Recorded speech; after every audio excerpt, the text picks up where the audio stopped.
Begitu lenyap di kejauhan, maka Wiro Sableng segera lepaskan totokan di leher Nilam Suri.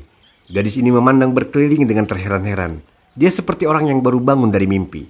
Tapi jelas dilihatnya bekas-bekas pertempuran di sekelilingnya. Apa yang terjadi? Bertanya gadis itu. Wiro tertawa. Hehehe, tak satu pun, jawabnya. Aku tak percaya. Tadi ku dengar suara derap kaki kuda menuju ke sini.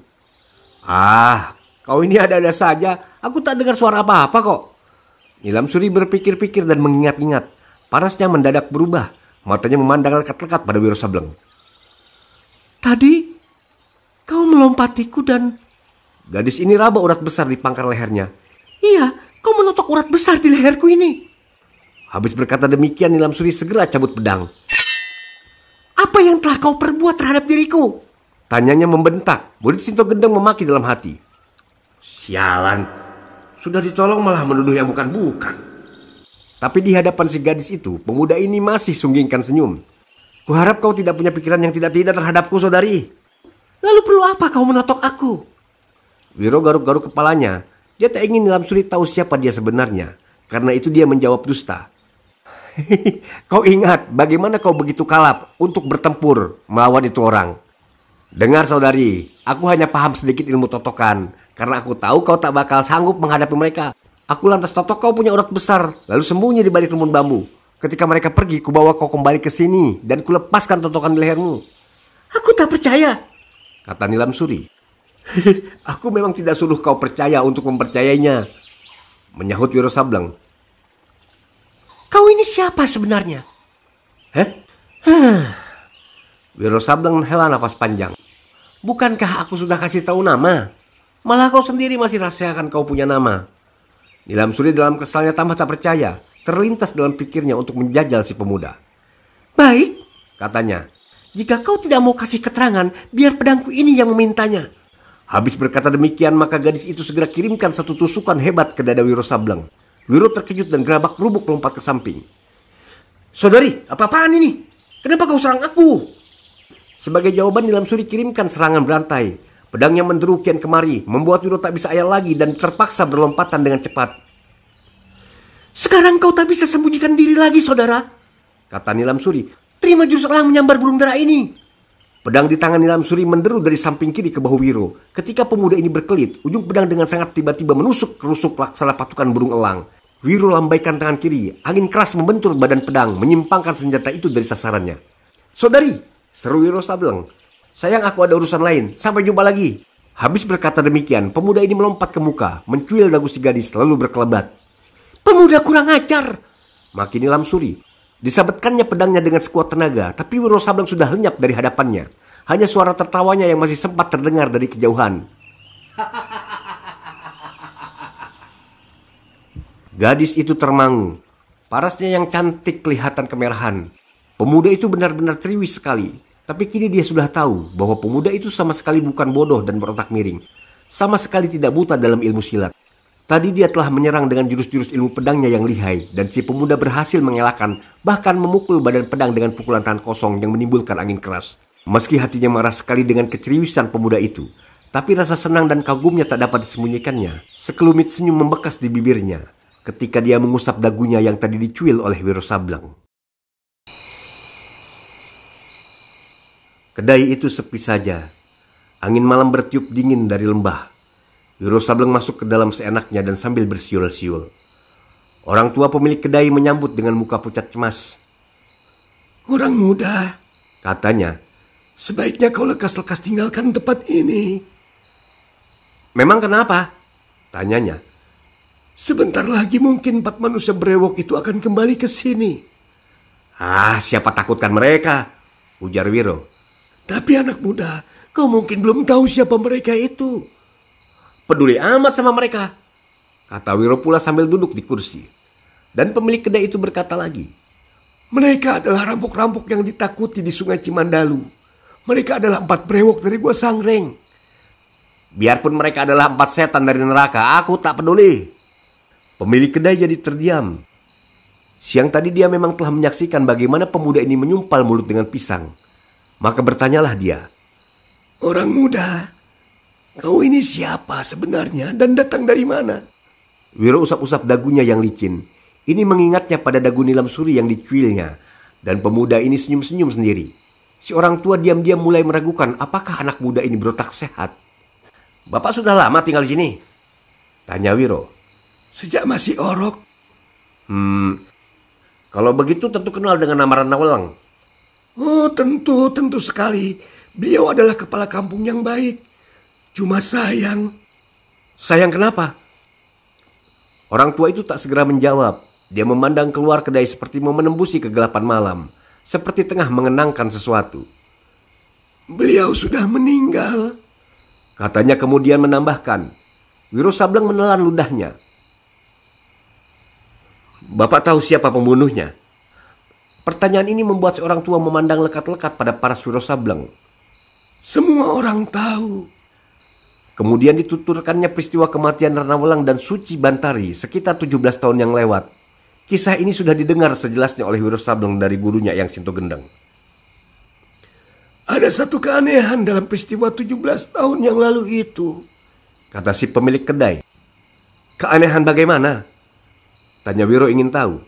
Waktu itu, Mahesa Birawa dan anak buahnya membakar rumah mendiang Ranawelang.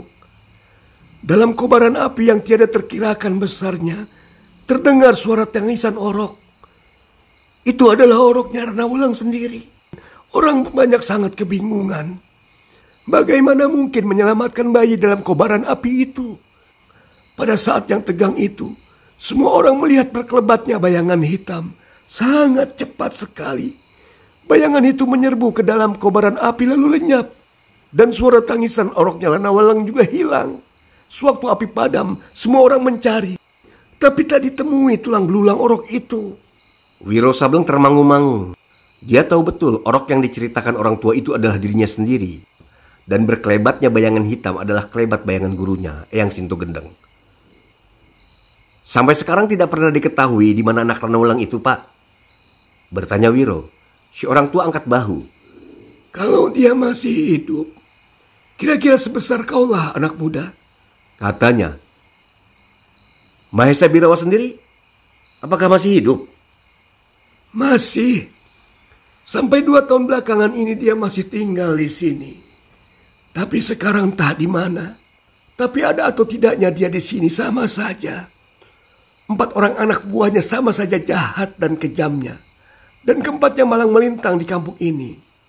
Kalau makan tak pernah bayar." "Apakah mereka itu?" tanya Wiro. Bukan. Justru ini sengaja datang dari jauh. Bikin perhitungan dengan anak buah Mahesa Birawa yang bercokol di sini. Dan 4 brewok dari Gua Sangling itu bukanlah manusia baik. Mereka rampok-rampok yang tak kalah kejam dan terkutuknya dengan anak-anak buah Mahesa Birawa. Tapi ketika mereka datang, anak-anak buah Mahesa Birawa tak ada di sini. Kebetulan keluar. Sudah 4 hari dengan hari ini. Wiro mengulurkan tangannya memotong sebuah pisang yang tergantung. Apakah kau punya uang untuk membayar pisang itu, anak muda?" tanya si pemilik kedai. Wiro tertawa. "Hutang dulu, gak apa-apa kan?" sahutnya. Si orang tua mengeluh dalam hati. Berarti tambah satu lagi langganannya yang makan tanpa bayar. Sambil mengunyah pisangnya, Wiro Sableng bertanya, "Urusan apakah yang dibawa oleh orang itu ke sini, Pak?" Si orang tua memandang lagi keluar kedai, lalu bertanya, "Perlu kau ketahui, pemimpin itu yang kini memakai nama Bergolawungu dulunya adalah penduduk kampung Jatiwalu ini. Anak-anak buah Mahesa Birawa yang bercokol di sini kemudian membunuh ayahnya, juga ibunya, merusak kehormatan perempuan itu serta saudara-saudara perempuannya. Bergolawungu sempat melarikan diri. Ketika dia kembali ke sini, ternyata dia sudah jadi seorang yang tak kalah jahatnya dengan anak-anak buah Mahesa Birawa." Lama Wiro Sableng terdiam. Tiba-tiba dia ingat satu nama diucapkan Nilam Suri. "Kenal dengan seorang yang bernama Kaligundil?" Kulit kening pemilik kedai itu mengkerut. "Adalah lucu kalau pertanyaan itu kau ajukan saat ini, anak muda," katanya. "Kenapa?" "Karena Kaligundil adalah anak buah Mahesa Birawa yang bercokol di sini dan yang bertindak sebagai pemimpin dari 3 kawan-kawan lainnya." Tentu saja Wiro Sableng terkejut mendengar keterangan ini, tapi rasa terkejutnya disembunyikan. Dan dia berpikir-pikir, mengapa gadis di pekuburan siang tadi menanyakan apakah kedua orang tuanya dibunuh oleh manusia bernama Kaligundil itu. Wiro meletakkan kulit pisang di tepi meja. Siang tadi, 4 brewok dari Gua Sangreng itu telah mengeroyok seorang gadis belia berperas cantik. Bahkan gadis itu hendak mereka perkosa beramai-ramai. Mungkin Bapak tahu pangkal sebab sampai hal itu terjadi? Mungkin juga Bapak kenal dengan gadis itu. Gadis itu berpakaian biru. Betul. Si orang tua hela napas. Sebenarnya sudah berkali-kali bergolau wungu tanya padaku, apakah ada orang lain yang tinggal di rumah Kaligundil? Aku jawab tidak tahu. Aku tak ingin susah anak muda. Kalau kukatakan ada dan Kaligundil mengetahuinya, pastilah leherku akan jadi umpan pedang Kaligundil, dan gadis itu adalah anak Kaligundil sendiri. Kini jelaslah bagi Wiro Sableng mengapa demikian besar tekad bergolau wungu untuk membunuh si gadis baju biru itu. Kaligundil yang bikin kejahatan, anaknya yang mesti ikut tanggung akibat. Desis orang tua pemilik kedai. Wiro manggutkan kepala. Dendam kesumat laksana besi tua 1000 karat. Kadang-kadang kita tidak mengenal pembiasaan yang wajar, katanya. Kadang-kadang itu adalah merupakan hukuman karma bagi seorang yang pernah melakukan perbuatan terkutuk. Kata-katamu betul anak muda, kata orang tua itu pula, lalu diangsurkannya mukanya dekat-dekat ke Wiro Sableng. Waktu bergolau wungu tahu bahwa kau telah mendustainya, habis mukaku ditempelengnya. Itu salahmu sendiri, kata Wiro seenaknya. Siapa suruh kau yang tua bangka masih mau berdusta? Orang tua itu jadi menggerendeng dan memaki panjang pendek dalam hatinya. Dan dia memaki lagi untuk kedua kalinya ketika didengarnya. Wiro berkata, minta tehnya pak. Sementara si orang tua membuatkan segelas teh manis untuknya, Wiro Sableng tenggelam dalam pikirannya sendiri.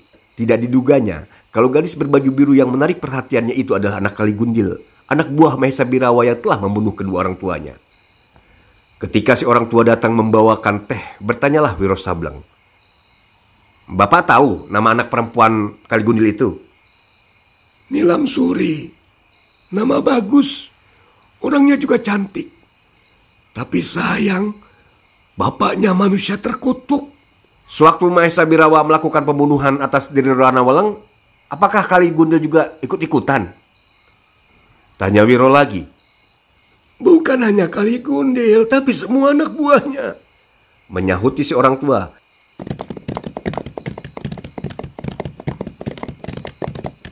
Wiro hendak bertanya lagi, tapi mulutnya terkatup kembali karena di luar terdengar suara gemuruh derap kaki kuda. 4 penunggang kuda lewat di muka kedai dengan cepat. Mereka bukanlah 4 brewok dari Gua Sangreng. Dan ketika Wiro Sableng berpaling pada orang tua pemilik kedai, orang tua itu tarik nafas panjang dan berkata, Kaligundil dan anak buah-buahnya pasti akan segera terjadi bentrokan dengan bergolau wungu. Menurutmu siapa yang bakal menang di antara mereka, Pak? Tanya Wiro. Orang tua itu angkat bahu. Aku tidak mengharapkan siapapun di antara mereka akan menang. Kalau dapat, biarlah Gusti Allah membuat mereka mampus semua. Kaligundil dan bergolau wungu tidak beda bagiku. Sama-sama jahat. Sama-sama tidak bayar kalau makan apa-apa di sini. Wiro Sableng tertawa. Diteguknya teh manis dalam gelas kaca itu. Lalu dia berdiri.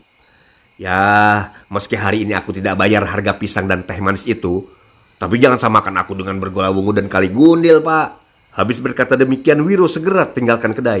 Si orang tua mengangkat gelas bekas minuman pemuda itu. Tapi sesuatu menarik perhatian matanya yang sudah agak mengabur. Pada kaca gelas, dilihatnya sederetan angka. Diperhatikannya lebih lekat. Tidak salah, itu memang deretan angka 212. Tak habis mengerti orang tua itu bagaimana angka itu bisa tertera di sana. Disekanya dengan ujung pakaiannya, disekanya lagi. Tapi angka 212 itu tetap saja tidak mau pupus. Semakin tua umur dunia ini semakin banyak terjadi keanehan, katanya dalam hati.